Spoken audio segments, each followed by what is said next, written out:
Hello everyone. Today we talk about how to fix the app of Moovit. We will go to settings.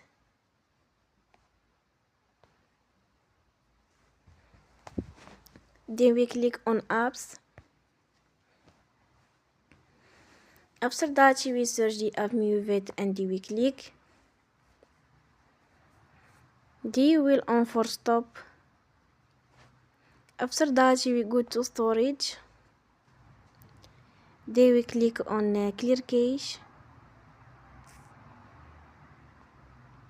In the end, you will turn off your phone and you will restart your phone again.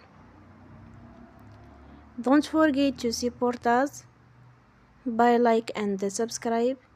See you next time and thank you for watching.